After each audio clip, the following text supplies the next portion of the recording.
Hello viewers, welcome to my channel readers club with Smita. आज हम Napoleon Hill का practical step to think and grow rich book का 9 chapter का third part पढ़ने जा रहे हैं। अनुकूल अवसरों या खुशकिस्मती के भरोसे ना रहे। करोड़ों लोग जिंदगी में अनुकूल अवसर की उम्मीद में जीते रहते हैं। हो सकता है कि किसी इंसान को अनुकूल अवसर मिल भी जाए, लेकिन सबसे सुरक्षित योजना ये है कि किस्मत के भरोसे ना रहा जाए। ये एक अनुकूल अवसर था जिसने मुझे अपने जीवन का सबसे बड़ा मौका दिया, लेकिन उस अवसर में 25 साल की लगनशील मेहनत लगाने के बाद ही ये संपत्ति बना। अवसर मेरी खुशकिस्मती थी कि मैं एंड्रयू कार्नेगी से मिला और मुझे उनका सहयोग मिला।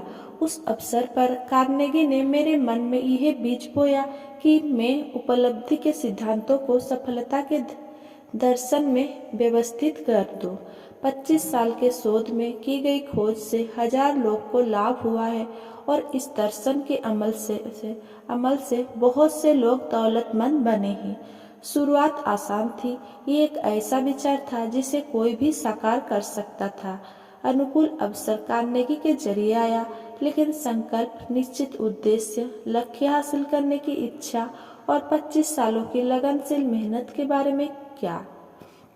ये कोई सामान्य इच्छा नहीं थी जो निराशा, हताशा, अस्थायी पराजय, आलोचना और निरंतर यही याद दिलाए जाने के बावजूद बची रही कि मेरी तमाम कोशिश समय की बर्बादी है। ये एक प्रबल इच्छा थी, एक जुनून था। जब कार्नेगी ने मेरे मन में पहली बार बीज बोया तो इसे जिंदा रहने के लिए बहलाया गया, पोषण दिया गया और संचालित किया। धीरे धीरे यह विचार अपनी खुद की शक्ति से भीमकाय बन गया और इससे मुझे बहलाया, पोषण दिया तथा संचालित किया। पहले आप विचारों को जीवन, कर्म और मार्गदर्शन देते हैं, फिर वे खुद शक्तिशाली बन जाते हैं तथा तमाम विरोध का सफाया कर देते हैं। विचार अमूर्त शक्तियां हैं, लेकिन उनमें उन भौतिक मस्तिष्कों से ज्यादा शक्ति होती है जो उन्हें जन्म देते हैं। जब उन्हें जन्म देने वाला मस्तिष्क धूल में मिल जाता है, उसके बाद वे विचार जिंदा रहते हैं। मिसाल के तौर पर ईसाई धर्म की शक्ति को ही देख ले। यह ईसा मसीह के मस्तिष्क में पैदा हुए एक आसान विचार से शुरू हुआ। इसका मुख्य सूत्र था, दूसरों के साथ वैसा ही करो जैसा तुम चाहते हो कि वे तुम्हारे साथ करें।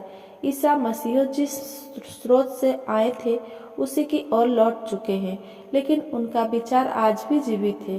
किसी दिन यह विकास करते करते वास्तविकता में बदल सकता है और तब यह ईसा मसीह की गहनतम इच्छा पूरी कर देगा। ये विचार सिर्फ 2000 साल से विकसित हो रहा है। इसे समय दे।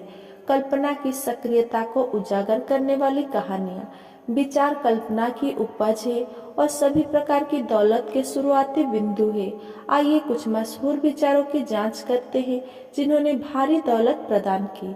शायद ये कहानियां आपकी कल्पना को चिंगारी दे सकती है ताकि आप एक नवाचार करें जिसका इस्तेमाल करके आप दौलत हासिल करना शुरू कर दें। जादुई केतली। बहुत साल पहले एक बूढ़ा देहाती डॉक्टर शहर में आया। उसने अपना घोड़ा बांधा और वो एक दवाई की दुकान में पिछले दरवाजे से घुस गया तथा दुकान के क्लर्क से बातचीत करने लगा। जिस बारे में बात हो रही थी उससे बहुत से लोगों को भारी दौलत मिलने वाली थी। उससे दक्षिण को गृह युद्ध के बाद सबसे दूरस्थ लाभ मिलने वाला था। 1 घंटे तक बूढ़ा डॉक्टर और क्लर्क काउंटर के पीछे धीमे धीमे बात करते रहे। फिर डॉक्टर बाहर आया। वह अपनी बदगी के पास पहुंचा और उसमें से एक बड़ी सी पुरानी केतली निकाली। लकड़ी का एक बड़ा पैडल भी, जिसका उपयोग केतली के सामान को हिलाने के लिए किया जाता था, और उसने इन चीजों को स्टोर के पिछवाड़े रख दिया। क्लर्क ने केतली की जांच की, अपनी अंदर की जेब में हाथ डालकर नोट निकाले और डॉक्टर को दे दिए। क्लर्क ने डॉक्टर को कुल $500 दिए थे, जो उसकी जिंदगी भर की बचत थी। डॉक्टर ने क्लर्क को एक छोटा सा कागज का टुकड़ा दिया जिस पर एक गोपनीय फार्मूला लिखा हुआ था।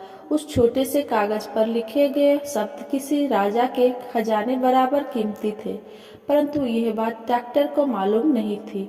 ये जादुई शब्द केतली को उबालने के लिए जरूरी थे, परंतु ना तो डॉक्टर न ही क्लर्क जानते थे कि इस केतली से कितना अथाह खर बरसने वाला था। बूढ़ा डॉक्टर इस सारे सामान को $500 में बेचकर खुश था। इस पैसे से उसके सारे कर्ज चुक जाएंगे और उसे मन की स्वतंत्रता मिल जाएगी। क्लर्क जिंदगी भर की बचत को एक कागज के टुकड़े और एक पुरानी केतली के लिए दांव पर लगाकर बहुत बड़ा जोखिम ले रहा था। उसने सपने में भी नहीं सोचा था कि उसके निवेश से जब केतली उबलेगी तो उसमें से पिघला हुआ सोना बहेगा, जो एक दिन अलादीन के चिराग के चमत्कारी प्रदर्शन को भी पीछे छोड़ देगा। क्लर्क ने दरअसल जो खरीदा था वो एक विचार था। पुरानी केतली, लकड़ी का पैडल और कागज पर लिखा हुआ गोपनीय संदेश गौण थे। केतली का चमत्कार प्रदर्शन तो तब शुरू हुआ जब इसके नए मालिक ने गोपनीय निर्देश के साथ एक ऐसा तत्व मिलाया जिसके बारे में डॉक्टर कुछ नहीं जानता था।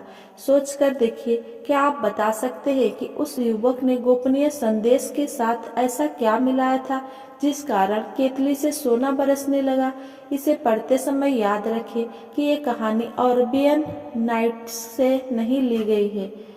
यहाँ आपको एक ऐसी वास्तविक कहानी बताई जा रही है जो कल्पना से भी अधिक हैरान करने वाली है और जो एक विचार से शुरू हुई थी। आइए हम इस विचार से उत्पन्न हुए सोने के विशाल ढेर की तरफ देखें। इस विचार ने बेशुमार दौलत कमाई है और आज भी दुनिया भर के उन लोगों को दौलत कमाकर दे रहा है जो केतली की सामग्री को करोड़ों लोगों तक पहुंचा रही है। पुरानी केतली आज दुनिया में शक्कर से सबसे बड़ी उपभोक्ताओं में से एक है। इस वजह से ये हजारों लोगों को गन्ना उगाने, शक्कर बनाने और शक्कर बेचने का स्थायी रोजगार मुहैया कर रही है। पुरानी केतली हर साल करोड़ों प्लास्टिक के बोतलों और एल्युमिनियम के डिब्बों का इस्तेमाल करती है, जिससे बॉटलिंग उद्योग में बहुत से लोग को रोजगार मिलता है। पुरानी केतली पूरे अमेरिका में क्लर्कों, कॉपीराइट्स और एडवर्टाइजिंग विशेषज्ञ की फौज को रोजगार देती है। इसने उन दर्जनों चित्रकारों को दौलत और शोहरत दिलाई है जिन्होंने इस प्रोडक्ट का विज्ञापन करते हुए बेहतरीन चित्र बनाए हैं। पुरानी केतली ने एक छोटे से दक्षिणी शहर को दक्षिण की व्यावसायिक राजधानी बना दिया है, जहां ये प्रत्यक्ष या अप्रत्यक्ष रूप से शहर के हर व्यवसाय और हर नागरिक को लाभ पहुंचाती है। इस विचार का प्रभाव अब दुनिया के हर सभ्य देश को लाभ पहुंचाता है और इसे छूने वाले हर आदमी को सोने की बहती हुई धारा में से हिस्सा मिलता है। केतली से बरसते सोने ने दक्षिण के एक प्रसिद्ध कॉलेज को बनाया, जहां हजारों युवक युवतियां सफलता के लिए अनिवार्य प्रशिक्षण प्राप्त करते हैं। पुरानी केतली ने अन्य अद्भुत चीजें भी की है। 1930 के दशक की मंदी में जब फैक्ट्रियां, बैंक और कंपनियां हजारों की तादाद में बंद हो रही थी, तो इस जादुई केतली का मालिक आगे बढ़ता गया। संसार भर में ढेरों स्त्री पुरुषों को सतत रोजगार देता रहा और उन लोगों को सोने के अतिरिक्त हिस्से देता रहा जिन्होंने काफी समय पहले विचार में विश्वास कर लिया था। अगर पीतल की यह पुरानी केतली बोल सके तो ये हर भाषा में रोमांस की रोमांचक कहानियां सुनाएगी। प्रेम की रोमांचक कहानी, व्यवसाय की रोमांचक कहानी, पेशेवर स्त्री पुरुष का रोमांस जो हर दिन इसके द्वारा प्रेरित होते हैं। लेखक कम से कम एक ऐसी रोमांस के बारे में अच्छी तरह जानता है क्योंकि यह उसी के साथ हुआ है।